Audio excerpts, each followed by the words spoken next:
Estás escuchando Mentes Covalentes, tu podcast de química y neurociencias, con Hugo Quintela y Clara García.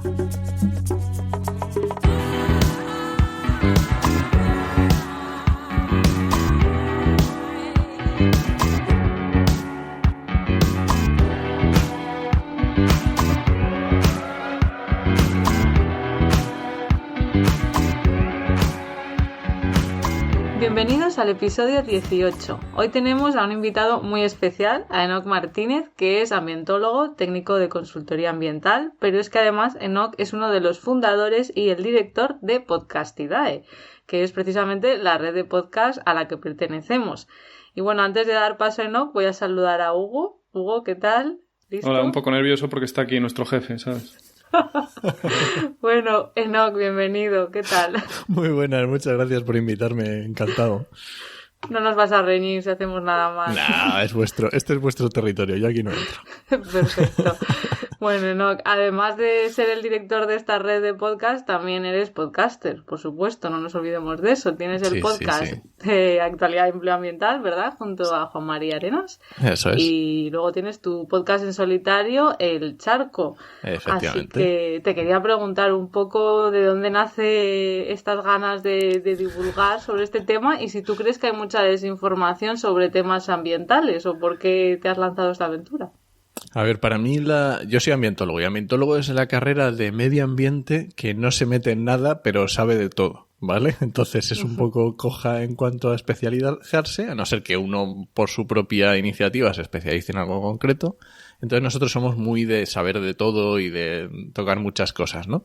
Y para mí la divulgación, el comunicar de medio ambiente es básico. O sea, si nosotros lo que queremos es convencer a la sociedad de que sea más sostenible y de hacer un mundo mejor, así como logo para poner con unos unicornios, pues la mejor opción para mí, y pensando a largo plazo, es educar. Es concienciar a la gente de hacer las cosas bien. Me parece la más correcta.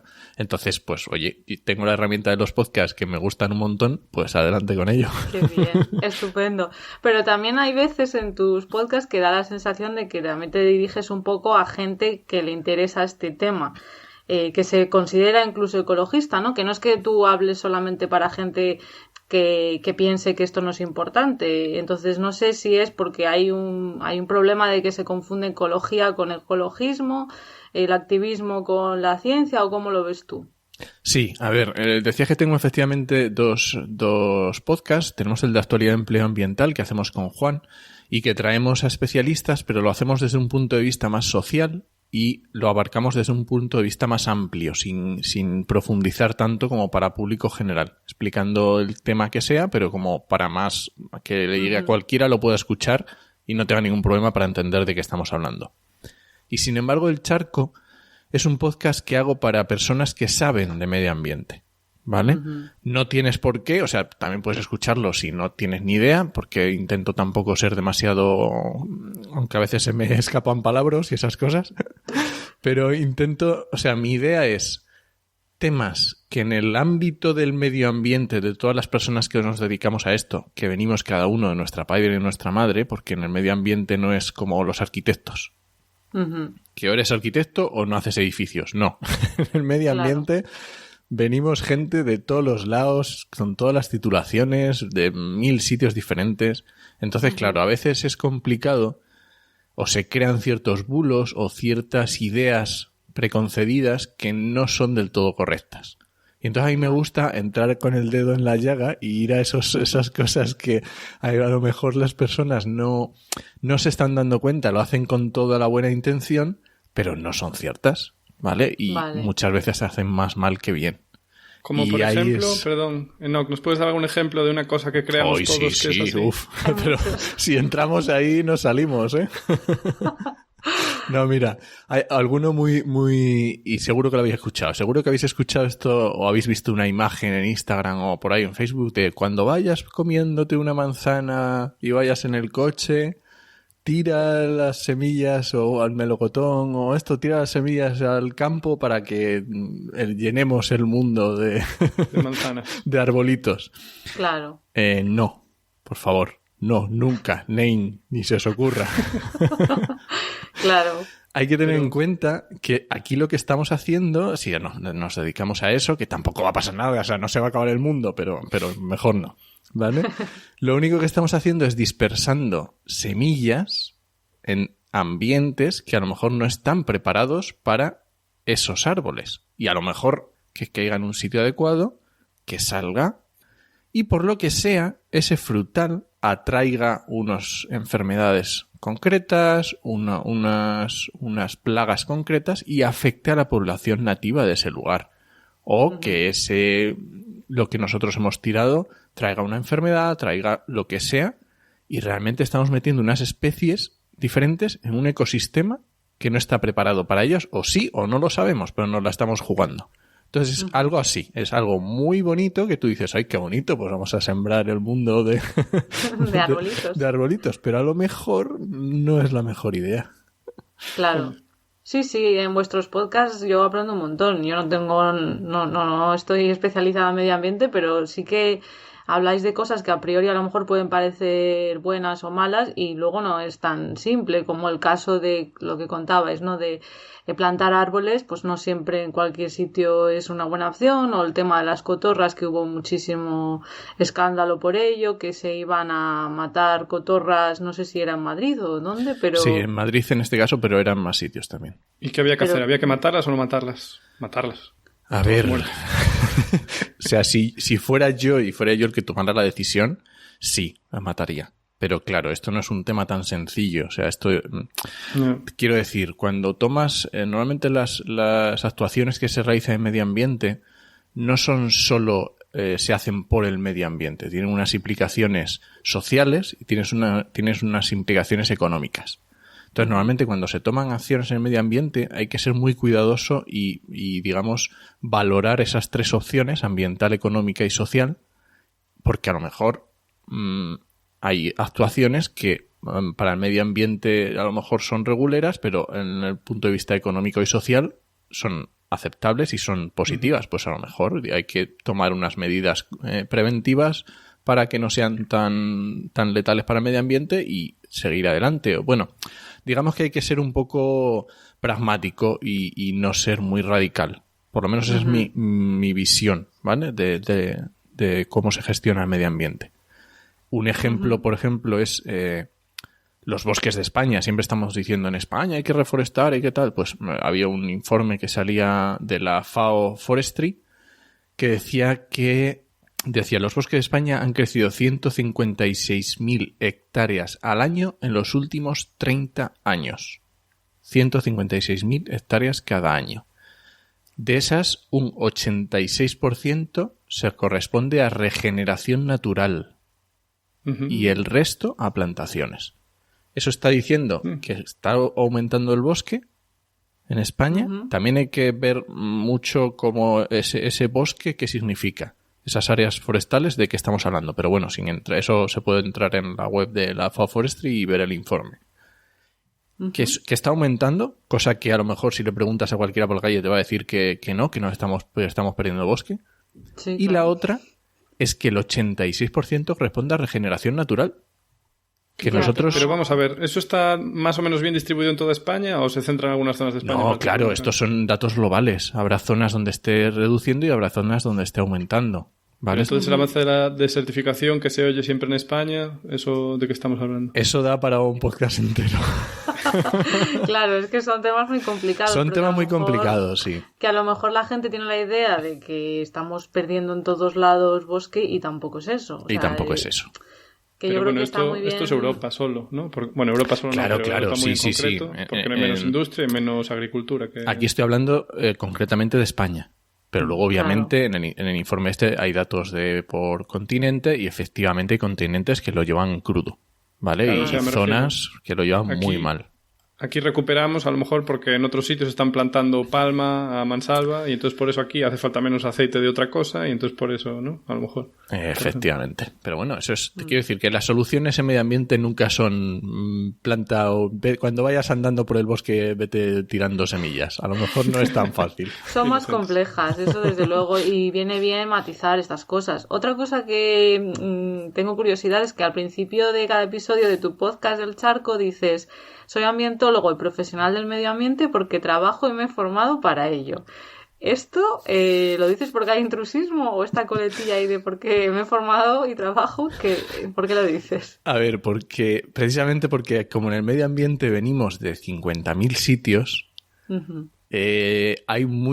no quiero llamarle intrusismo porque yo creo que el intrusismo en el medio ambiente no cuadra mucho, ¿vale? Porque al final, como venimos de 50.000 sitios, ¿vale? Yo cuando estudiaba la carrera era súper talibán con esto, o sea...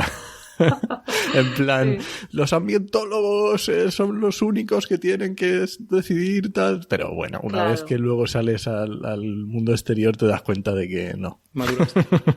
Claro. De que hay un montón de profesiones que son perfectamente válidas, ¿no? Entonces, pero necesitas formación, ¿vale? Uh-huh. Esto es algo que lo digo siempre y es muy típico muchas veces, o sea, en Twitter o en redes sociales, se recomienda un libro de educación ambiental, tal, no sé qué. Y yo siempre recomiendo libros de ecología básica, no de medio ambiente, de divulgación, no. Uh-huh. Primero tienes que saber lo que es la ecología, la ciencia de la ecología. Cómo funcionan las relaciones entre especies, cómo funcionan las relaciones entre animales. Y luego ya divulga. Porque si no, puedes estar metiendo gambas totales. Que no digo que yo no las meta, pero...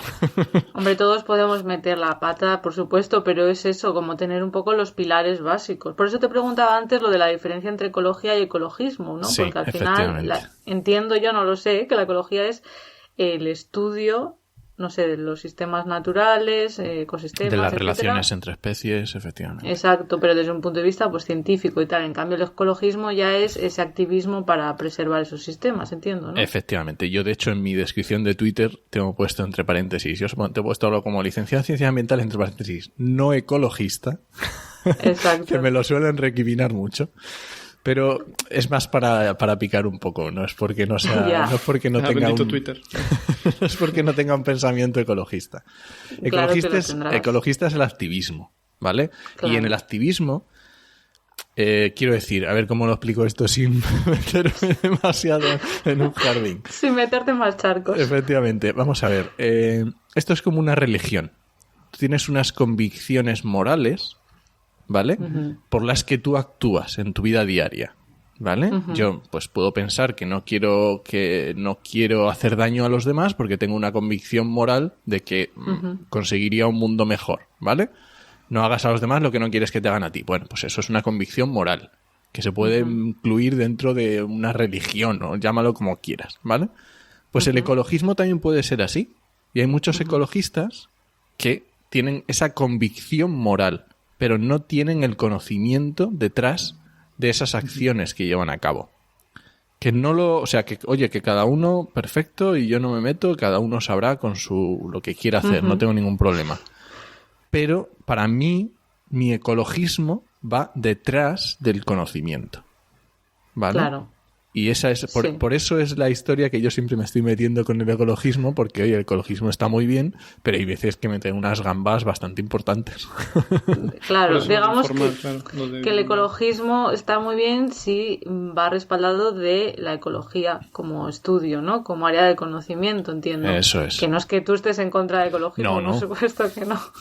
Vale, y luego te quería preguntar, porque el otro día pusiste un tuit que me hizo mucha gracia en el que, bueno, habías escuchado nuestro podcast, Mentes Covalentes, y decías que si hubieras tenido, decías a Hugo y a Clara, pero bueno, yo creo que era a Hugo en este caso. No, pero tú también estaba bien, sí. Sí, pero decías, yo hubiera estudiado química. Entonces, te quería preguntar cuánto de cierto hay en esto, si tú antes de meterte en ambientales te gustaba la química o no, y sobre todo, si tú crees que la química está muy ligada con el medio ambiente o no. Mira, yo además tengo, no sé si al fin en principio lo hemos dicho, la web de trabajaenmedioambiente.com, que es una web dedicada al empleo en medio ambiente, ¿vale? Entonces, en el podcast Actualidad de Empleo Ambiental siempre le preguntamos a los invitados qué querían ser de mayores y cómo acabaron donde están ahora. Pues yo era, segundo de bachillerato, o sea, 17, 18 años, y no tenía ni pajolera idea de qué iba a estudiar. ¿Vale? Y es que es lo normal, o sea, es lo que suele suceder, ¿no? A no ser que tengas una vocación súper clara, algo, vale. Y resulta que se cruzó en mi vida un profesor de, ¿cómo se llamaba esa asignatura en aquel entonces? Algo relacionado con medio ambiente, no me acuerdo cómo se llamaba. Ciencias de la Tierra. Naturaleza y medio ambiente, CTM. Sí, efectivamente. ¿No? Bueno, en mi época creo que le llamaban Ciencias de la Tierra. Claro, que era antes. Pero bueno, ese profesor hizo que yo estudiara ambientales, porque yo era una carrera que no conocía. O sea, ambientales nació en el 94, empezó en un par de universidades, estamos hablando del 99 cuando empiezo yo a estudiarla, o sea que realmente era una carrera totalmente desconocida. Si yo no hubiera sido por ese profesor, no hubiera sido por esas circunstancias, no sé, no tengo ni idea que hubiera estado estudiando, que habría terminado. Y es que además da la casualidad que yo empecé en la Universidad de Castilla-La Mancha, en el campus de Toledo, y la facultad es la Facultad de Química y Medio Ambiente. Entonces, claro, si aquí el segundo de bachillerato, en vez de la doña Carmen, que fue la que me tocó, hubiera sido don Hugo, el profesor de química, jolín, qué bonito. Es muy probable que yo hubiera estudiado química. Porque realmente cuando, o sea, realmente los profesores son los que o sea, ya está, decides. Desde luego. Es un modelo al que tú te quieres seguir, y en esa época pues eres muy, muy susceptible de esas cosas. Así que sí, efectivamente, yo hubiera estudiado química seguro. Muy manipulable. Bueno, yo creo que tienen un papel muy importante los profesores. Y además, la segunda pregunta que me hacías, la química tiene una importancia vital en temas de medio ambiente. Si no recuerdo mal, el primer año de carrera ambientales en Toledo, cuando yo lo hice, teníamos 3 asignaturas de química, de 12. ¿Vale? No está mal. Fíjate. Había una... es que no me acuerdo, no recuerdo. Una sí que recuerdo que era química atmosférica. Lo que pasa es que no sé ahora si es de primero... Bueno, ahora tengo un lío, pero bueno. Da igual, tenía un montón de asignaturas de química. Ya te digo que esta de química atmosférica me costó, ¿eh? Era dura, ¿eh? Sí, era dura, sí. O sea que sí que... Hugo. Sí, disculpa. Entonces, a ver, la química, vale. Entonces ahora yo voy a entrar por la química, pero para mal, ¿vale? O sea, la química gorda, la industria química, más bien, sin entrar todavía en detalles, porque luego vamos a hacerte preguntas igual más específicas, pero ¿cómo es de relevante en cuanto, pues eso, a contaminación y en cuanto a la ecología, ¿no? O sea, ¿es realmente la principal industria que nos debe preocupar? A ver, si entendemos química como cualquier proceso de cambio de... O sea, sí, obviamente. O sea, es que es vital. O sea, es fundamental. Sentido. Porque uno de los mayores efectos que nosotros producimos en la Tierra no deja ser el cambio de usos del suelo, ¿vale? Cuando cambiamos un bosque por agricultura o cuando... ese tipo de cosas. Pero aparte de eso, posiblemente todo lo demás tenga que ver con la química, o sea... estaba pensando a lo mejor en las manufacturas, yo qué sé, la industria del automóvil. Está claro que está basada también en química, pero... Claro, igual estoy hablando más de transformaciones, pues eso, la industria del petróleo, tintes, lo que sea, ¿no? Claro, tú piensas que simplemente los tintes, las tintorerías... Ahora mismo yo trabajo para la administración, ¿vale? A día de hoy. Y haciendo temas de residuos. Y normalmente lo que solemos controlar, las actividades que solemos más irnos a ellas son los talleres, ¿vale? Todo tipo de talleres. No pensemos solamente en coches, todo tipo de talleres, gasolineras y tintorerías. Toma. Bueno, y también tema sanitario, tema de agujas y esas cosas. Pero fíjate. Estoy pensando, tintorería en realidad es donde limpiamos la ropa. Porque claro, es una palabra que estoy pensando ahora que es un poco contradictoria, ¿no? Porque no es que vayas a teñir nada allí. No es, bueno, sí que antiguamente sobre todo más se utilizaba, sí que se teñía en las tintorerías, pero sobre todo por los productos químicos que se utilizan para... Y en la limpieza en seco, y efectivamente estas cosas hay que tener cuidado con ellas.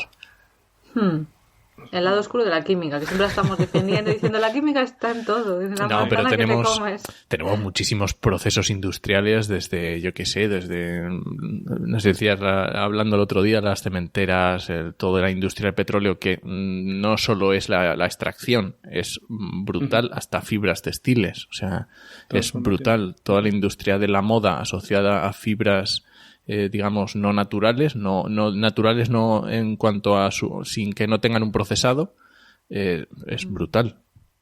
O sea, la industria textil es realmente también... La industria textil es una de las industrias, posiblemente después de la del petróleo, sea la industria más contaminante del planeta. O sea que en global la química sigue contaminando más que la textil. Yo era para encontrar otro demonio, ¿sabes? Y salvar un poco la química. La química está en todo. Vale, y entonces, por ejemplo, el tema plástico, ¿vale? Es probablemente el enemigo público número 1, junto con el CO2, supongo, ¿no? Y claro, es verdad que estamos haciendo una guarrada muy grande y utilizamos plástico en un montón de cosas que no nos hace falta en absoluto. Pero también tiene cosas buenas, ¿no? ¿Nos podés decir alguna cosa buena del plástico? A ver, el plástico, nos guste o no, es un material tremendamente útil. O sea, es un material dúctil que se puede hacer cualquier cosa, lo puedes hacer transparente, lo puedes hacer de colores, es súper rígido, súper fuerte, puedes conseguir que sea inerte, o sea, es realmente, a lo mejor no 100% inerte, pero por un periodo de tiempo muy largo. O sea, la industria del plástico, a lo mejor hay tonterías que dices tú que a lo mejor no las podíamos evitar. Joder, qué claro. Pero piensa a lo mejor en la industria de la salud. Todo el tema, todo lo que se hace con plástico, ¿vale? A nivel global de tema desde simplemente esterilización y mantener eso esterilizado, porque puedes hacer bolsas. O sea, hay un montón. Un catéter, ¿no? O algo así. Todos los catéteres, o sea, es que te pones... ¿Qué haríamos sin eso? ¿Cómo haríamos? Si no tuviéramos plástico, ¿de qué sería un catéter? Claro, ¿de qué sería un catéter? Es que... No tendríamos catéter. O tendrían que ser... Es que no lo sé. Tendríamos que buscarnos la vida. No lo sé. Te quiero decir, a día de hoy el plástico no es que podamos decir, venga, dejamos de utilizar plástico. Lo que pasa es que a lo mejor hay cosas que a lo mejor no sé. Esto es como cuando tienes un martillo en la mano que todo te parecen clavos. Pues esto es... no soy el único al que le pasa, ¿no? Pues esto es lo mismo con el plástico. Una vez que tienes la máquina de plástico puesta a funcionar, pues dices, hala, venga, aquí, fiesta. Pero aún así, la producción de plástico, o sea, a nivel químico es muy eficiente, ¿vale? Porque son catalizadores que se usan 1.000.000 de veces, que son en cantidades pequeñas.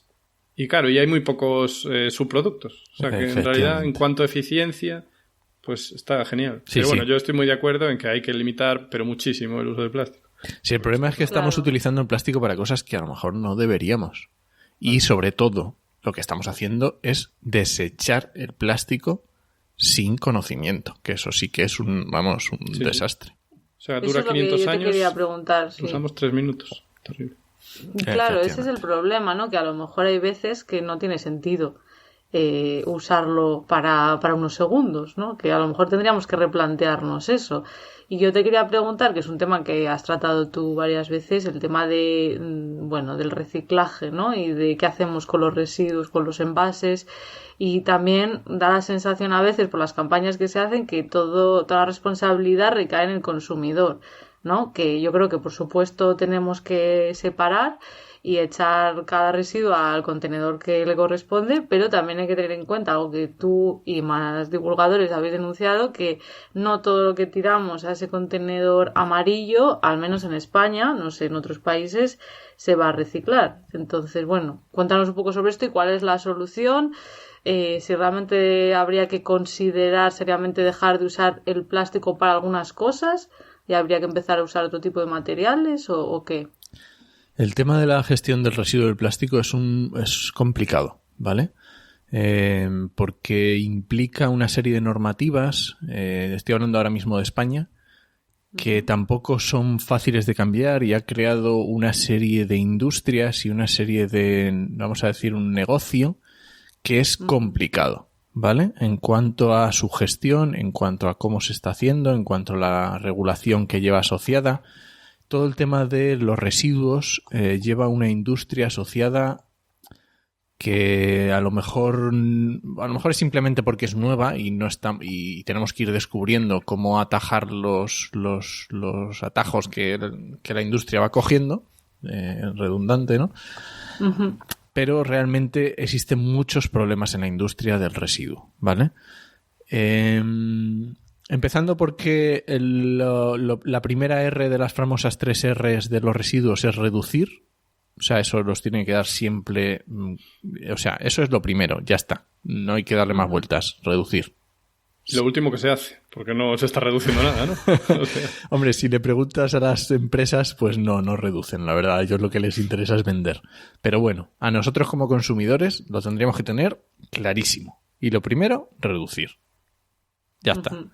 Pero hay que comprar, claro, me refiero. Yo si voy al súper y solo tengo rollos envueltos en plástico, ¿qué voy a hacer? Ahí está. Terrible. Ahí está. Bueno, a veces hay la misma fruta, no sé, depende del supermercado, pero a veces se vende tanto envasada en plástico como a granel y tú la coges. Entonces, si tienes la opción. Veces, claro. Depende de. Yo qué sé, ahora, yo cuando era pequeño esto no era así, pero es que ahora, antes el queso lo cogías en la sección de queso, ¿sabes? Pero es que ahora ya tienes 4 lonchas de queso envueltas en plástico y.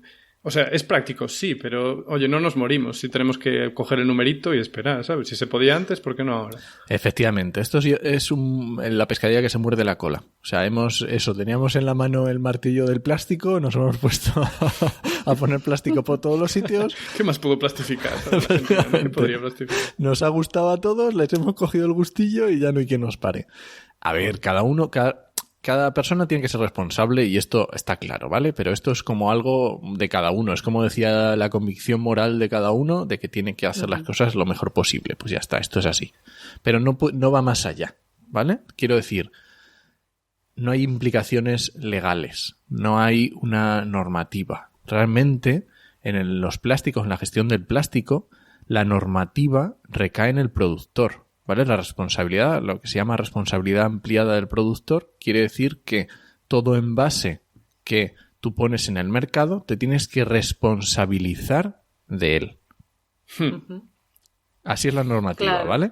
Puedes hacerlo tú mismo, quiero decir, no se me ocurre ahora. Sí, por ejemplo, las famosas, aunque es un poco de greenwashing, de maquillado, pero bueno, estas capsulitas de café, ¿vale? Que hay una marca que las pone y las recoge, ¿vale? Yo qué sé, este tipo de cosas, ¿vale? Tú puedes, la propia empresa, si es muy grande, puede encargarse de volver a recoger ese material, ¿vale? Pero si no, lo que se hace normalmente es se crean unas entidades que se llaman sistemas integrados de gestión, en la que se unen varios productores de envases y delegan esa responsabilidad en esa empresa, ¿vale? En España, el contenedor amarillo, en este caso, es Ecoembes, ¿vale? Todo nos suena. El tema del vidrio es Ecovidrio. Hay para 1000 residuos. Las bombillas estas y fluorescentes se llaman Ambilamp. Te quiero decir, hay de esto para todo tipo de residuos, ¿vale? En el caso del plástico o en el caso de cualquier productor, lo que hace es paga a ese sistema X por cada envase que pone en el mercado, ¿vale? Yo, pues poner una lata de Coca-Cola, yo pago a ese sistema, yo qué sé, no tengo ni la menor idea, ¿vale? Pero unos céntimos para que ese sistema se encargue de, una vez que el ciudadano ha terminado de utilizarlo, recoger ese envase y volverlo a poner en el mercado de los envases. Vamos a decir, esto para una lata de Coca-Cola es muy fácil porque el aluminio es un material que es muy fácil de volver a producir, ¿vale? De volver a introducir en el mercado de los productos. Pero hay otros materiales que son más difíciles, como el plástico. Pero disculpa, Enoch, y eso, claro, depende de cuánto produzca la empresa. Pero ¿quién controla cuánto está produciendo la empresa? ¿Solo la empresa? El problema que tenemos es que esos datos no son transparentes. Claro. ¿Vale? Amparándose en el secreto profesional, en todo este temas de competencia, pues dicen, no, yo no te puedo decir cuánto está pagando Coca-Cola por los envases que produce en España o cuántos envases está produciendo, porque eso es una medida directa de su producción, puede dar para competencia, etcétera. Bueno, no entro en eso. Pero si solo supiese solo el Estado, me refiero, la administración, ya está, ¿no? Bueno, es que eso es complicado. Bueno, no vamos a entrar ahí porque es un tema bastante turbio. General. Eso es un tema bastante turbio, porque además en la nueva ley que está el borrador parece ser que no se va a arreglar. Entonces, pero bueno, vamos. Digamos que a día de hoy Ecoembes dice, me han dado estos residuos, he recogido estos, ¿vale? Hago el tanto por ciento y digo, he reciclado el 80%. Nadie se lo cree. Claro. Porque existen indicios más que evidentes de que no es así. De hecho, Greenpeace hace unas semanas hizo una campaña muy fuerte llamada Ecoembes miente. ¿Por qué? Porque no se lo creen. ¿vale? Simplemente lo que nos dice cuando vas al campo y te encuentras una lata en el suelo, ya te estás dando cuenta de que algo falla, ¿vale? ¿Está teniendo en cuenta Ecoembes o no esa lata? Okay. Claro, bueno, entonces, no sé ¿dónde acaba el plástico? Pues desgraciadamente el plástico acaba en los océanos. En los océanos. ¿Por qué? Porque la escorrentía de los ríos se lleva ese plástico, el plástico se degrada. Tú, aunque veas en el campo una bolsa de patatas, que tarda miles de años, pero eso al final se va degradando poco a poco, va perdiendo partículas de ese plástico que por la propia escorrentía terminan en los ríos, que van a dar a la mar, que es el morir. Entonces, y además todo ese plástico, el problema no es que quede en la superficie y lo veamos, que también, si es una botella, lo ves porque flota. Pero el problema es que ese plástico va al fondo del mar. Qué guarrada. Uh-huh. Y llevamos así unas cuantas décadas. Entonces realmente es un problema, y principalmente es un problema porque no sabemos cómo va a terminar eso. ¿Vale? Tenemos indicios de que hay una serie de sustancias que se suelen dar como recubrimientos que son, pues tienen una serie de problemas, que son disruptores endocrinos o que tienen una serie de acciones sobre el medio ambiente, ¿vale? Los bisfenoles, ¿no? Entre ellos los bisfenoles, por ejemplo. Y el problema es que no sabemos a día de hoy, no hay ciencia, la ciencia va despacio, tiene su ritmo. Y estudiando esto ya sabemos que el plástico está presente en los organismos, dentro de los organismos, pero no sabemos las implicaciones que eso conlleva. Y cuando no sabes qué puede pasar con algo, pues a lo mejor lo que hay que hacer es principio de precaución. Por si acaso. O no, claro. Esto ya es algo de cada uno, ¿merece la pena o no merece la pena? Obvio. Claro, porque a veces sí que vemos esas imágenes de las tortugas o los pájaros enganchados en plásticos. Eso por supuesto, eso es un desastre. Claro, que mueren también, ¿no? Animales atrapados o que ingieren, pero aparte de eso, pues a lo mejor microplásticos que se encuentran en pescado que luego comemos. Claro, ahí hay que ver, no se sabe del todo todavía, es lo que dices tú, principio de precaución. Al final no es solamente queremos salvar el océano porque es muy bonito, sino nos repercute directamente a nosotros. Si queremos ser egoístas y solo pensar en nosotros, también tenemos que tener en cuenta esto. Pero te quería preguntar, porque claro, cuando has dicho lo de cuando vemos una lata por ahí en el campo, que todo el mundo nos ha pasado, ¿no? Eso alguien podría argumentar que eso ha sido el consumidor el que lo ha tirado ahí donde no debería, pero aparte, aunque tú lo tires al contenedor donde debes, al amarillo, ¿no? No pueden gestionar todo, ¿no? Por lo menos yo he leído que según el Ministerio para la Transición Ecológica y el Reto Demográfico, más del 40% de lo recogido en el cubo amarillo es rechazado por las plantas. Vale, pero eso también, no lo pueden gestionar, eso también es un tema económico, ¿vale? O sea, vale. Vamos a pensar, por ejemplo, en el vidrio, ¿vale? En los contenedores de vidrio. El vidrio tenemos un problema para su reciclado y es el color, ¿vale? Sí. El vidrio se separa por colores. O sea, lo mejor que podríamos hacer para reciclar vidrio sería, una vez que está en ese contenedor, en la planta que lo va a gestionar, lo separaría por colores, ¿vale? Con métodos ópticos y lo volvería a fundir y lo volvería a crear para nuevos envases y sería un reciclaje infinito. No habría ningún problema, ¿vale? Uh-huh. El problema es que eso de reciclar por colores no es tan sencillo ni tan barato, ¿vale? Entonces, cuando ya entra el tema económico, ya tenemos que plantearnos decir, si compro vidrio nuevo para hacer botellas, ¿a cuánto me sale el kilo o la tonelada?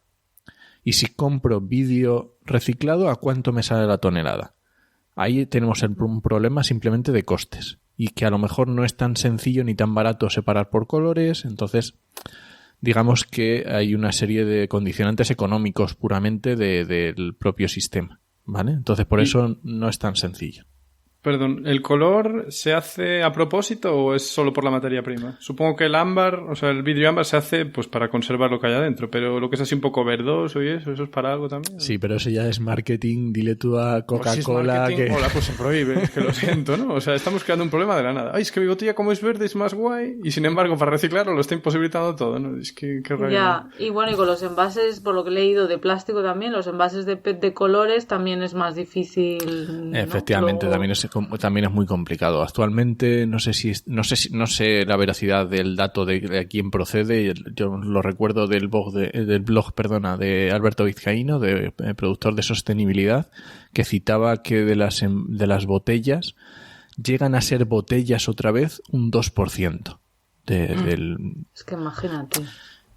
Claro, a ver, que con esos retornar números... sería lo mejor, ¿no? Vamos a ver, a eso iba justamente. Yo soy asturiano, ¿vale? En Asturias, la sidra se vende en unas botellas que son típicas de sidra, ¿vale? Todas las botellas de sidra son iguales.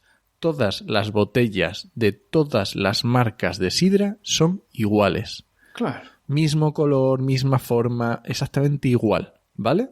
Esas botellas se reutilizan, ¿vale? Tú cuando vas a comprar sidra y vas a comprar una caja de sidra, puedes pagarla normal o puedes devolver 6 envases de sidra vacíos y te sale más barata. Es que es de pata de banco, es que es increíble que no... Esto se hacía antes en todos los sitios. Claro, esto es lo típico que había. Dije, a la mierda. ¿Para qué? Y se sigue haciendo en algún lado, ¿no? Sí. O por lo menos hace unos años, yo cuando fui a Alemania veía que se podía devolver. Y de hecho, esto es lo más típico. Tú vas a un bar en España, pides una Coca-Cola, y te la sacan de la botellita de Coca-Cola y ellos la botellita la vuelven a poner y se la lleva Coca-Cola en su camión. Ah, vale, o sea que... Y las botellas de cerveza, de los tercios o los quintos de cerveza, se reutilizan. Bueno, pues claro. ¿por qué no?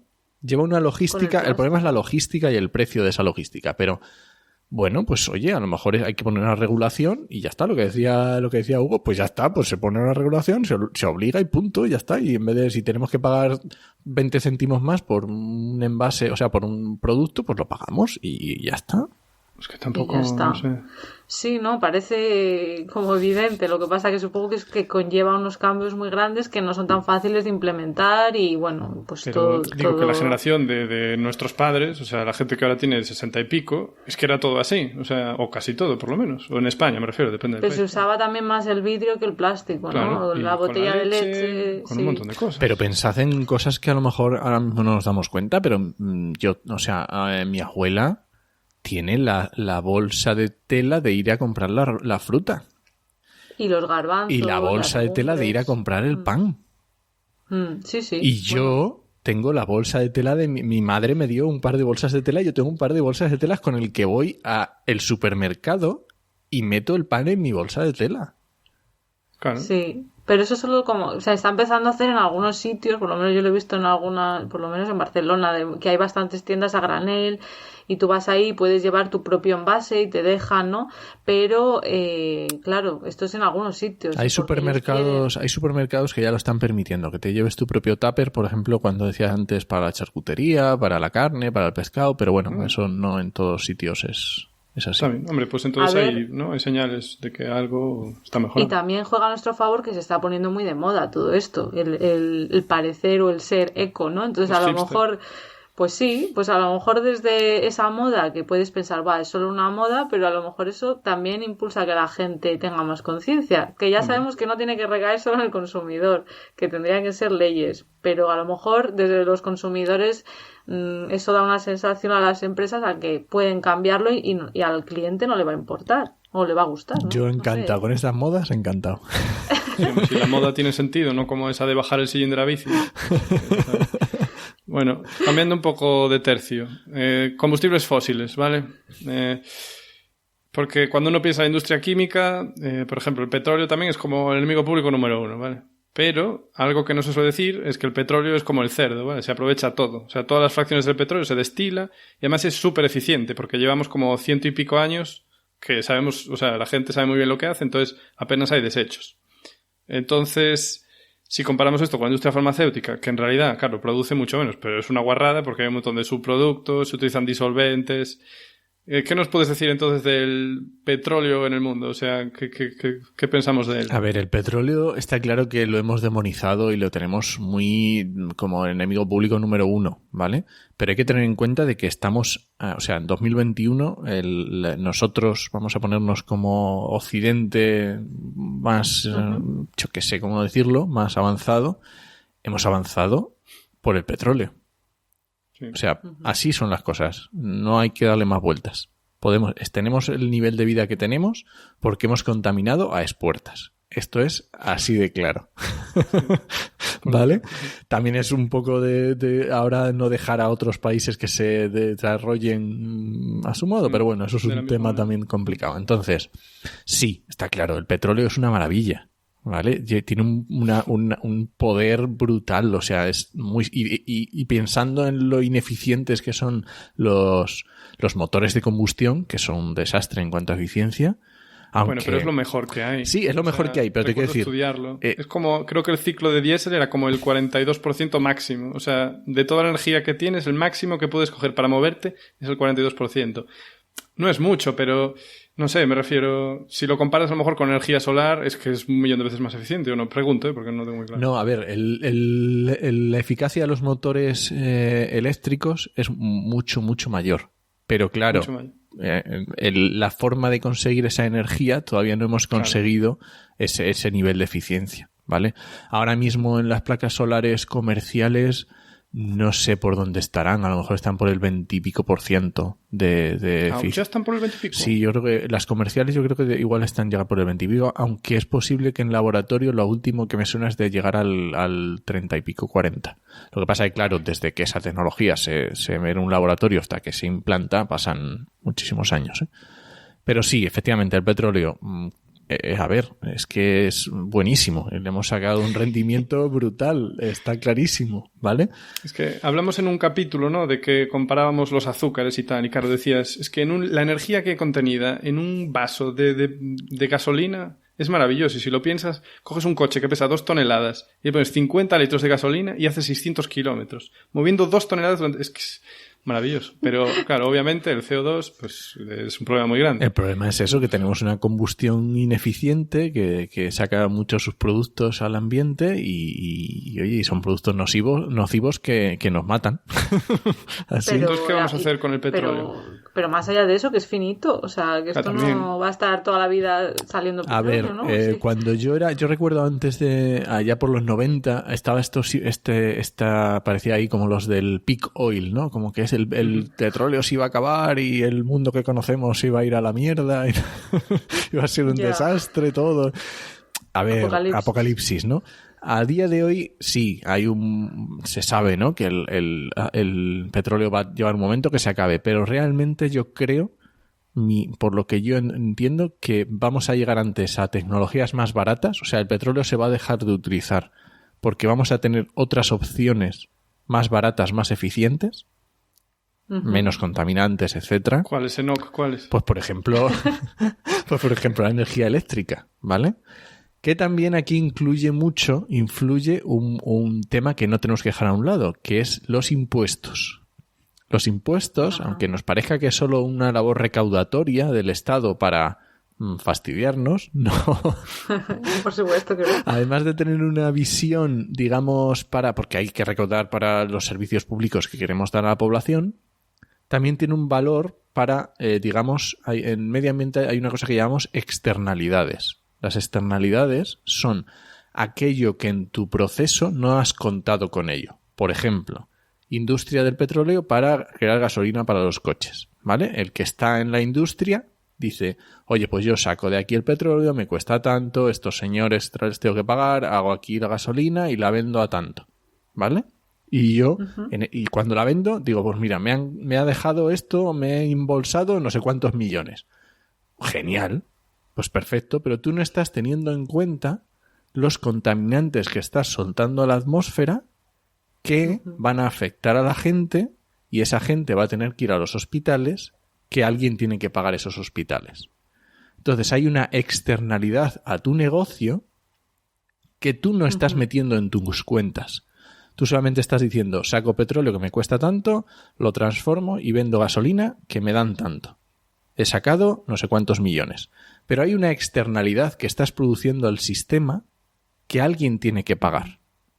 En este caso, si hablamos en el caso de las personas que tienen que ir al hospital por problemas respiratorios, lo está pagando el Estado. En España, por lo menos, que es sanidad pública. Entonces, ese gasto que está haciendo el Estado debería repercutírselo, su parte proporcional, a esa industria concreta. Suena justo. Claro. Eso suena justo. Claro. Pero difícil de calcular. Claro, es difícil de calcular y es difícil también de que todo el mundo lo comprenda cómo se hace ese cálculo. Y ahí metemos, por ejemplo, el impuesto del diésel o el impuesto de la gasolina. Pero, perdón, el impuesto del diésel lo está pagando el usuario, no el señor que está destinándose. A ver, en economía es también un poco difícil saber qué parte del precio paga el usuario y qué parte del precio paga el productor, ¿vale? Claro, porque si lo paga el productor y luego el productor dice, pues te subo el precio y lo compenso. Depende, porque si yo soy un productor y esa subida de precio la repercuto en mi beneficio, estaré vendiendo gasolina más barata y le haré la competencia al que se lo está repercutiendo todo al cliente. Uh-huh. Bueno, pues ya sabemos cómo es la competencia. Sí, pero bueno, por eso decía que este tema es un poco complejo porque entran muchísimos factores, cómo lo calculas, cómo lo repercutes, si lo haces en forma de impuesto directo, si lo haces en forma de... ¿Vale? O sea que no es todo tan sencillo. Pero digamos que este tipo de externalidades en temas de medio ambiente es muy, muy normal. Y también existen externalidades positivas, ¿vale? Por ejemplo, el Estado se gasta un dinero en crear una red de parques nacionales que tiene que tener guardas, que tiene que tener legislación que lo cubra, que tiene que tener un mantenimiento, pero las personas nos gusta ir a esos parques y disfrutamos de esos parques. Y vamos y nos hacemos la foto el domingo y lo pasamos muy bien y nos bañamos. Ese pasarlo bien, que las personas estamos mejorando nuestra calidad de vida, ¿cómo lo cuantificas económicamente? No es tan sencillo, ¿vale? Desde luego que no. Y el Estado está invirtiendo un dinero en esa red de parques. Por eso digo que en temas ambientales y economía la rama de economía ambiental es muy interesante y no es muy... y es compleja, ¿vale? Es difícil calcular todos esos beneficios. Además, bueno, por lo menos en el tema de espacios verdes sí que hay muchos artículos de cómo benefician a nuestra salud mental y salud física, vamos, las dos cosas. Lo que pasa es que, claro, ¿cómo calculas exactamente cuánto se está ahorrando el Estado en luego pues intervenciones? Yo qué sé. Y luego es muy difícil también transmitir ese mensaje, ¿vale? Porque no es un mensaje directo. Entonces, ¿cómo transmites ese mensaje a la población? ¿Cómo consigues convencer a alguien de que esto que estamos haciendo es por su bien? Y voy a poner un ejemplo muy directo. Y es el tema de la peatonalización de las ciudades. Todos conocemos ejemplos de ciudades que se han peatonalizado la parte del casco antiguo, la parte central o incluso toda la ciudad, o que solo se permiten en bici. Seguro que nos vienen ejemplos en Galicia, no sé si tenemos Vigo, creo que es, Pontevedra. Pontevedra, una maravilla. Vas andando. A mí me encantó esa ciudad, pero por eso también. O sea, también es muy bonita, pero es que es una maravilla. Claro, pero si buscáis recortes de prensa de cuando se hizo eso, del primer paso, vais a encontrar que todo el mundo estaba en contra. Claro, es que ¿quién es el Estado a mí para decirme lo que tengo que hacer con las calles? Es que a mí ese paternalismo no, somos adultos. Y que no voy a poder coger el coche para ir a comprar el pan. Ya faltaba más, ¿no te fastidia? O sea, ahí se ve que a veces el Estado está bien. Pero eso es como cuando se prohibió fumar en los bares, que todo el mundo puso el grito en el cielo y luego todos estamos encantados. Es acostumbrarse al cambio también, ¿no? Que a veces tenemos esa resistencia a los cambios y parece que va a ser horroroso. Claro, pero para eso tiene que haber alguien que sea capaz de comunicarlo y que tenga las narices de implantar una medida, porque esto tiene que ser un político, de implantar una medida teniendo al mayor porcentaje de la población en su contra. Ya, hay que ser muy valiente. Hay que ser muy valiente. Vale. Bueno, supongo que funcionará el truco de en Europa se está haciendo y son más modernos en el resto de Europa, ¿no? Pero siempre copiar y no innovar, ¿sabes? A mí me da la impresión de que siempre es así, por lo menos en España. Es en plan, en tal país lo están haciendo así, vamos a hacerlo. Bueno, pero también inventa un poco. Está bien tener buenos referentes, ya ha funcionado en otros sitios, ostras, ¿por qué vamos a reinventar la rueda? No, ahí estoy de acuerdo, pero que me parece que hay un montón de medidas que se podrían tomar, que a lo mejor no se tomaron en ningún sitio, pero es como, ay, pues no lo vamos a hacer, porque, ¿sabes? Mejor copiar. Hugo, no sé si querías preguntar algo más de todo este tema, porque yo le iba a preguntar otra cosa, ¿no? Respecto al cambio climático y tal. No sé si querías algo más de todo esto del petróleo, algo del petróleo. A ver, ¿cuáles son las alternativas, vale? Porque el petróleo, pues eso. O sea, lo peor del petróleo es usarlo para quemarlo. Porque hacemos un montón de CO2. El petróleo, pues eso, vale para hacer plásticos, para hacer medicamentos. Así que, ¿qué alternativas tenemos cuando esto se acabe? A ver, realmente las alternativas tenemos. Y si de hecho, si evitamos, por ejemplo, el consumo para transporte, que a día de hoy es uno de los porcentajes mayor del consumo del petróleo, pues si vamos hacia transporte más electrificado, ¿vale? Pues tendremos petróleo, no se acabará y lo tendremos para otras cosas que sea indispensable. Pero, perdón, ¿cuál será la fuente de electricidad? O sea, ¿de dónde sale esa electricidad? A ver, a día de hoy existen estudios, yo no he entrado porque no he entrado a verlos lo bueno que son o lo malos que son, ¿vale? Pero dicen que podríamos llegar a un 100% de energía renovable. A día de hoy, o sea, ahora mismo, no sé si estamos en torno en España, ahora se me ha ido, pero en torno al 20-30% del 2019, creo, o igual un poco más, no me acuerdo, ahora lo siento, No pasa nada. No te lo perdonaremos. Pero se podría alcanzar, pero bueno, de esta forma, ¿cómo tenemos que hacer? Pues tenemos energía hidroeléctrica, que en España ya es muy difícil que metamos más, ¿vale? Porque digamos que todos los sitios buenos están cogidos. Y claro, o sea, ya está. La hidroeléctrica no es más que tener un río y un salto de agua. Pues los mejores ya están cogidos. Y también hay que tener en cuenta que los impactos de modificar un río para ese tipo de infraestructuras son también grandes, ¿vale? Entonces, justificar eso si no vas a conseguir un gran beneficio, cada día es más complicado, ¿vale? Pero tenemos eólica, tenemos solar, que son las dos principales, pero luego también tenemos muchísimas, tropecientos modelos, formas diferentes. Que a medio plazo ya está zafada la cosa. Yo creo que a medio plazo lo vamos a conseguir y no va a ser complicado, y de hecho el problema más importante que tenemos es el tema del almacenamiento, ¿vale? Que no está resuelto. Tenemos tecnologías, pero no son todo lo que nos gustaría de eficientes, ¿vale? Y creo que estamos haciendo, en Europa y en España deberíamos, y parece ser que hay brotes verdes que nos dicen que sí, que vamos a apostar mucho por el hidrógeno. Y puede ser una muy buena. Coches en automóviles. Más que coche de automóviles, que también, perfecto, como método de almacenaje de energía.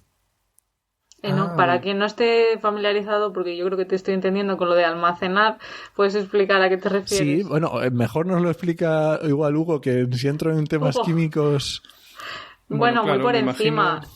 Claro, me imagino que aplicando electricidad, o sea, tú generas la energía en tu central hidroeléctrica, por ejemplo, y aprovechas esa electricidad pues para separar el hidrógeno y el oxígeno del agua y generar a lo mejor hidrógeno de ahí. Y ese hidrógeno luego lo puedes guardar donde quieras y luego lo puedes pues quemar para volver a mover una turbina y de esa turbina volver a hacer electricidad cuando te convenga. Y otro tipo de procesos químicos a los que les puedes sacar potencia eléctrica directamente. O sea que es que... Pero eso, el almacenaje del hidrógeno, claro, a lo mejor en tanques muy grandes, de esto que dices tú, ¿no? Para cuando te convenga producir electricidad, pues a lo mejor para las casas, pero para un coche, por lo que oigo por ahora, sigue siendo problemático el almacenarlo, porque las moléculas son tan pequeñitas que se escapan fácilmente. Además que petan, que flipan. Claro, pero... O sea, cuando hablamos del problema de las renovables, lo que se suele decir es eso, como que no las puedes almacenar porque cuando hay sol y lo usas en ese momento, cuando hay viento, eso no, como que no es tan fácil. No es tan fácil, también es cierto que cada vez se hacen placas solares más eficientes y que son capaces de sacar energía con menos, digamos, con un día nublado también son capaces, ¿no? Pero el problema de las renovables es eso, es que no son continuas. Entonces, si conseguimos un modelo de forma que yo puedo almacenarlo en forma de hidrógeno, hidrógeno puede ser un vector de energía simplemente para llevar energía de un sitio a otro, para convertirla de una forma a otra, pues podríamos solucionar o solventar en mayor medida este problema de que no sean continuas. Vale, pues tiene buena pinta. Yo te quería preguntar... Sí, pero ya, venga, es que se nos hace... ¿Qué quieres es que es todo tan continuar? interesante. Es todo tan interesante. Bueno, yo le iba a preguntar sobre un par de temas que ha tocado Enoch en el charco y que, bueno, mientras llegamos a ese futuro tan sostenible, acciones individuales que se puede hacer, etcétera. Tú tienes un par de episodios. En el episodio 3 hablas del consumo local y de los gases de efecto invernadero, y en el 15 hablas de qué afecta y cuánto en esa lucha contra el cambio climático. Entonces yo te quería preguntar, a ver, en cuanto al consumo local, tú explicas que, bueno, es que se ha vendido mucho, ¿no? Eso de consumir local, que tiene varios factores, también el querer apoyar, supongo que la economía de tu zona, ¿no?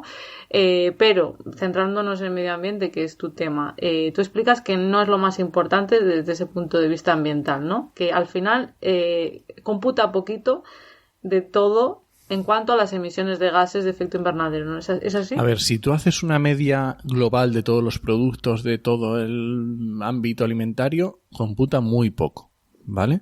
Uh-huh. Sí es cierto que hay determinados productos donde hay mucha diferencia, ¿vale? Pero simplemente tenemos que verlo en el sentido de un plátano o una manzana que tú le compras a un agricultor que está a 2 kilómetros de tu casa en el mercadillo que hagan en tu ciudad, o una manzana que viene de Sudamérica, que ha tenido que pasar el charco, ¿vale?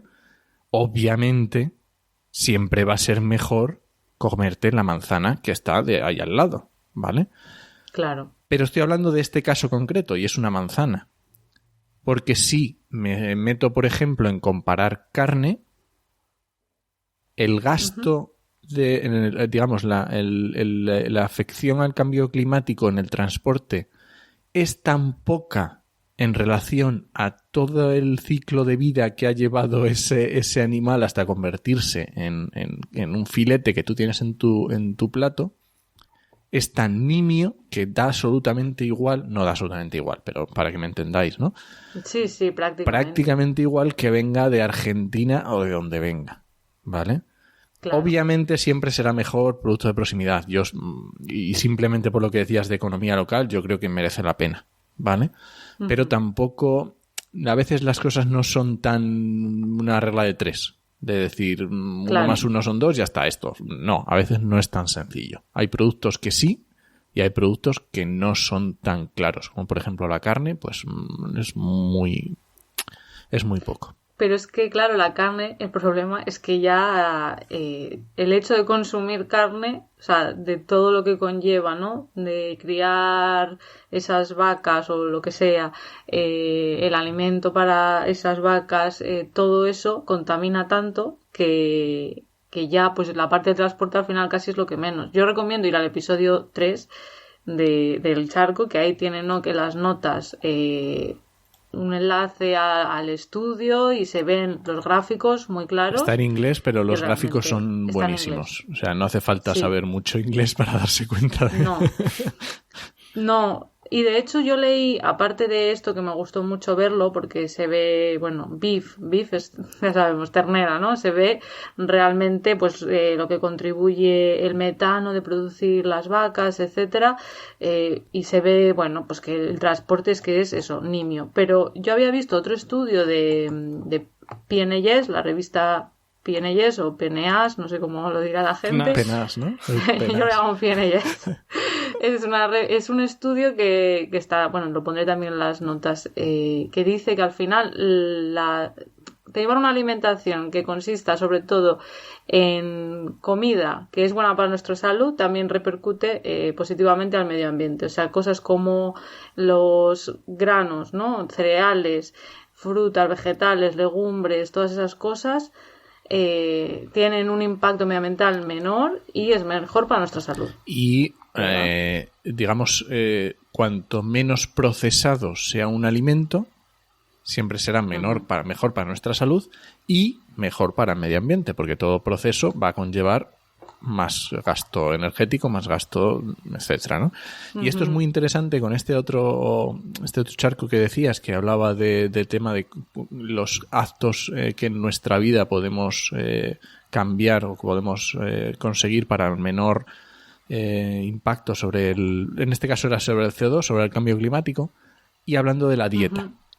Y en este caso era un metaestudio, que estudia muchos estudios hechos en el mismo sentido. Y hablando de la dieta, nosotros tenemos aquí en España una muy buena dieta, llamada dieta mediterránea, que deberíamos seguirla más. Y justo en ese estudio incluía la dieta mediterránea, ¿vale? Y entonces metía dieta vegana, dieta vegetariana, dieta mediterránea, y a lo mejor no estaba tan mal la dieta vegetariana. O sea, la dieta mediterránea. Ah, digo, la vegetariana para nada, pero... Y claro. El problema con las dietas veganas y vegetarianas es que a veces se consumen productos que vienen del otro lado del mundo o vienen de cultivos que no son tan sostenibles. Sí. Entonces, a veces, si uno está muy bien tener una dieta vegetariana o vegana o lo que sea, pero hagámoslo con cabeza, ¿vale? No vamos a decir, me voy a hacer vegetariano o vegano porque no quiero causar sufrimiento a los animales, pero sin embargo estamos causando un perjuicio sobre el medio ambiente porque no miramos para nada y compramos el primer producto porque obviamente las marcas han visto aquí un nicho muy interesante y están sacando sus productos vegetarianos y veganos, normal, por supuesto, y a lo mejor esos productos son incluso más perjudiciales que productos que no son... No sé si te lo compro. Bueno, en el estudio ahí está y se puede ver, ¿no? Y tiene sus limitaciones, es que digo, Lo decía por teniendo en cuenta que la carne, ¿no? Ya, pues de ternera, de cerdo, ya conlleva todo lo que hemos dicho de emisiones y de contaminación. Incluso un vegetariano que comprara productos vegetales del otro lado del charco, seguramente su huella es menor. Pero no lo sé, bueno, a lo mejor depende. En el Charco 15, si queréis poner el enlace a estudio, que lo tengo ahí, yo os lo paso para que lo pongáis. Y tú piensa, ya os digo, yo soy asturiano, entonces yo pienso en la dieta que hacía mi abuela o mi madre cuando era pequeña y era muchísimo más sostenible que la de un vegano de ahora. Claro, hombre, porque... De algunos veganos. Bueno, vamos a contextualizar. Yo voy a defender a los veganos. Yo no soy vegana, pero voy a defender a los veganos. De algunos veganos de ahora, vale. A veces me da la sensación de que se les exige más a las personas que intentan cambiar un poco sus hábitos por concienciación, ¿no? De algún tipo, ya sea por los animales o por el medio ambiente, que a aquellos que estamos aquí comiendo carne y lo que nos da la gana. Pero bueno, entiendo lo que quieres decir. Solo quiero poner ese matiz porque... te lo compro. No sé. Vale, pero que entiendo lo que quieres decir. Que al final no hace falta comprar quinoa y puedes comer lentejas, ¿no? Perfectamente. Y lo que quiero decir es que mi abuela o mi madre cuando era pequeña comía carne en las fiestas. Claro, pues ves... Claro, a lo mejor sí que comía pollo, o sí que comía gallina, o sí que comía caza, ¿vale? Pero carne en las fiestas. Carne de ternera o carne de cordero, o esto era algo anecdótico completamente. Y esa es la dieta vegetariana, o sea, vegetariana mediterránea. Mediterránea. Yo creo que también es importante recalcar eso, que no hace falta para aquellos que no quieran ser vegetarianos o veganos llevar a cabo ese cambio tan radical, que hay cosas intermedias, ¿no? Decir, pues voy a consumir menos carne. Y con eso ya estás ayudando al medio ambiente. Claro, y yo no soy vegetariano, pero yo, un filete me lo como una vez al mes, una vez cada 2 meses.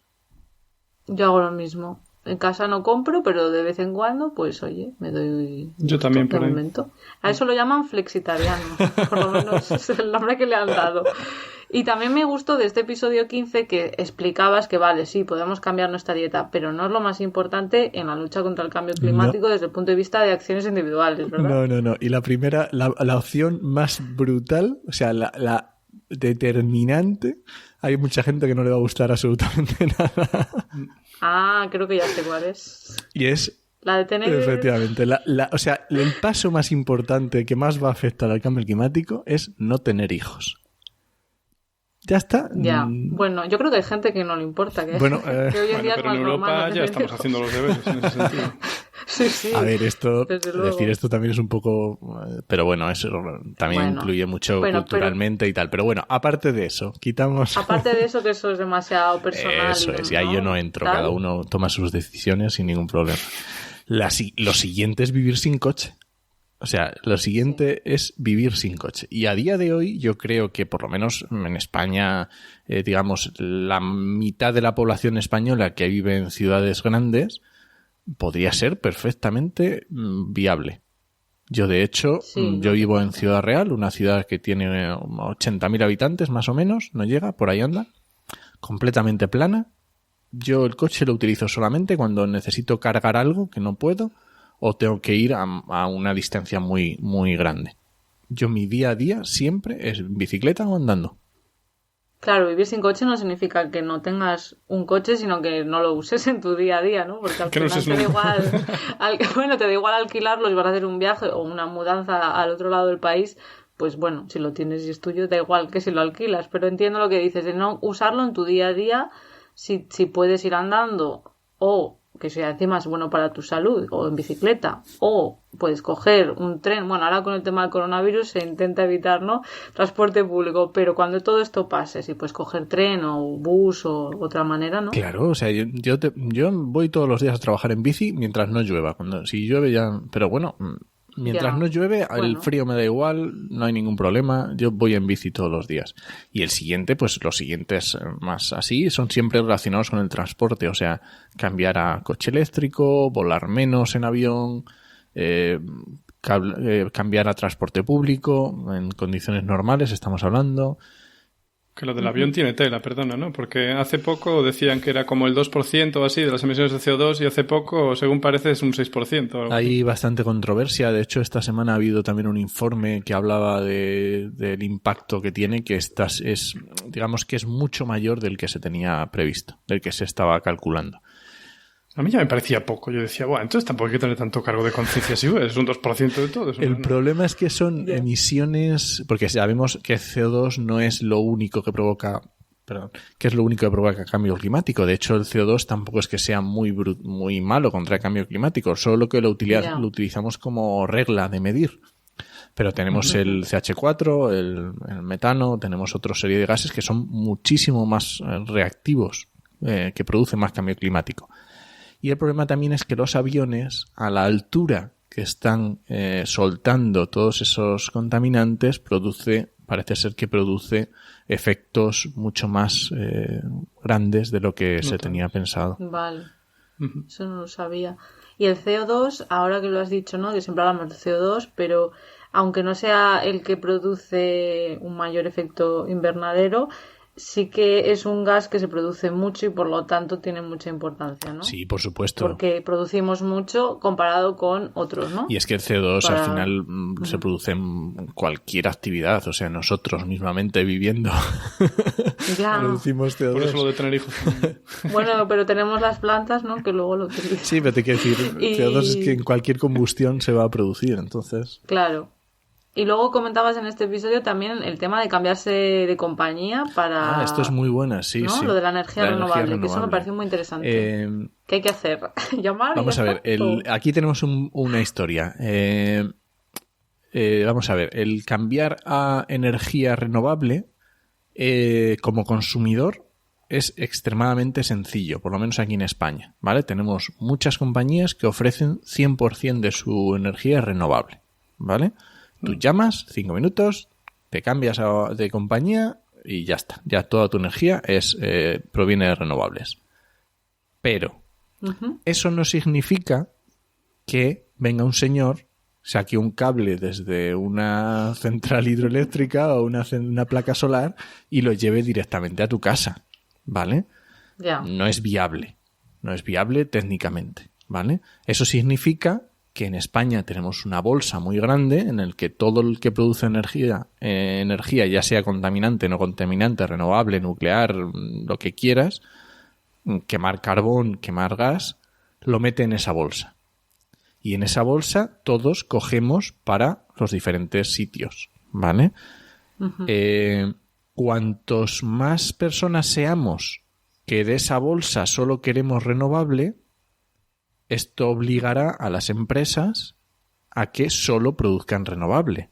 Esto no es un 1 más 1 son 2, pero digamos que más o menos entra dentro de la lógica. A lo mejor no es en un año ni es en 10, pero al final, si todos demandamos algo, pues la industria se tendrá que amoldar, ¿vale? Y existe un organismo en España que se encarga de que tanto megavatios entras en esa bolsa verde, tantos megavatios las empresas están vendiendo como verdes, ¿vale? O sea, existe para que no haya fraude, ¿vale? Para que no... Vale. Esto es lo mismo. No, pero es que a mí realmente lo que me llega no me llega verde. No, obviamente. Ni cuando vas... Pero alguien claro, sí. Ni cuando vas al banco te dan los billetes que tu jefe metió el otro día, ¿vale? Exacto. Te quiero decir, a lo mejor los billetes que tú estás cogiendo son los que metió Bárcenas o son los que metió un asesino en serie o bueno, y nadie nadie dice, jo, es que me han dado un billete manchado de sangre. Vale, o sea que realmente sí que estamos contribuyendo si hacemos ese cambio, que supongo que será buscarlo en internet. Hay muchísimas compañías, hay y tropecientas y el precio no es significativo. A no ser que... No es que sea muchísimo más caro. No es significativo. Ya te digo que ¿Y ni por te qué no enteras. hacemos todos esto? ¿Por qué no hacemos todo el mundo esto? No lo entiendo. Porque sois idiota. No, porque somos, que no. Yo hasta que no oía a Enoch diciendo esto en su charco, o no sé dónde fue, creo que fue ahí, sí, no era tan consciente de que yo creo que con el tema de la energía tenemos un grave problema de comunicación, por lo menos en España, ¿vale? Un problema... Igual intencionado, ¿eh? A lo mejor intencionado. A lo mejor las grandes eléctricas en España tienen un poder demasiado grande. No lo niego. Y estoy seguro de que algo tiene que ver. Pero también tiene mucho que ver que nosotros a veces nos ponemos la zancadilla a nosotros mismos. Y un ejemplo que voy a poner es el famoso impuesto al sol. Todos hemos oído hablar del impuesto al sol que se puso por la generación de las placas solares. Vale. Ese impuesto al sol, que era verdad, había una normativa que se puso por un impuesto a las placas solares. Si tú te querías poner unas placas en tu casa, no te influía. No. Y eso nadie lo decía. Vale. ¿Cómo puede ser? Todo el mundo, impuesto al sol, si quiero poner unas placas me cobran. No, mentira, entonces, falso. ¿de qué iba el impuesto al sol? Pues a alguien se le ocurrió eso y para mí fue una campaña de comunicación totalmente errónea. Para mí eso fue una cagada brutal de la energía verde. Pero eso era que cuando tú generabas tu propia energía en tu casa tenías que pagar impuesto por ella, ¿no? No, porque había una potencia mínima a la que tenías que llegar para empezar a pagar. Y normalmente en tu casa no llegabas nunca a esa potencia. O sea, que se hizo desde intentar quejarse, pero al final la gente le echó para atrás porque pensó, resulta que se hizo para intentar quejarse de que esto era una burrada, obviamente, no, pero se creó en la colectividad, en la gente, la idea de que si ponías una placa te cobraban por generar tu propio... Bueno, pues a lo mejor metimos la pata y fue un problema de comunicación. Y estuvimos 10 años y nos tiramos 10 años de retraso para poner placas fotovoltaicas. Vaya por Dios. Pero bueno, aún así igual podían haber defendido mejor la idea también los políticos, me refiero. En plan decir, señor, no se preocupe, que usted no bueno. Ya, ahí ya no sabemos de quién es culpa, pero está claro que cómo planteamos todas estas cosas medioambientales tiene mucho impacto, cómo se comunica, y en salud, es que en todo, si el mensaje es de miedo o el mensaje es de esperanza. Y a día de hoy para mí es un error que no se haga más hincapié en esto que tú decías, de que realmente lo más sencillo y más rápido que todas las personas podemos hacer para luchar contra el cambio climático es cambiarnos a una operadora que trabaje con energía renovable. O sea, es que puedes decir 1000 cosas, puedes cambiar la dieta, dejar el coche, pero esto significa cambios en tu día a día. Esto significa estar convencido, tomar una serie de acciones, a lo mejor renunciar a unos privilegios que habíamos asumido, pero cambiar a una energía renovable no supone absolutamente nada. No hace falta que seas una persona súper comprometida, puede hacerlo cualquier persona. Bueno, yo creo que es muy importante la labor que estáis haciendo desde tu podcast y desde otros podcasts para que quede claro y que la gente pues sepa estas cosas, yo creo. No sé si hay algo más, yo creo que ya hemos llegado al final. Hugo, ¿alguna cosa que te quedes la espinita? Muchas, ¿no? Está bien, se nos hace tarde ya, pero todo muy interesante. Habrá que hacer segunda parte. Pues Enoch, muchísimas gracias. Un placer, me encanta que os escucho siempre y me lo paso genial. Qué bien, nuestro fiel oyente, ¿no? Que además es el director. Bueno, pues muchas gracias y a vosotros recordad que podéis dejarnos preguntas, comentarios en nuestra web, en Podcastidae, que es la red de podcast a la que pertenecemos. También podéis seguirnos por redes, en Twitter somos @cobalmentes y en Instagram y en Facebook estamos como Mentes Covalentes. Por supuesto, si queréis apoyar este proyecto, nos ayuda mucho que desde vuestro reproductor de podcast preferido le deis a suscribirse y nos dejéis un me gusta también.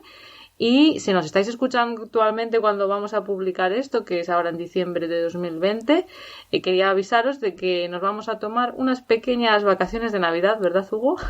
Sí, Para bueno. descansar. Yo, por ejemplo, me voy a quedar en Suiza, no voy a ir a Casiña.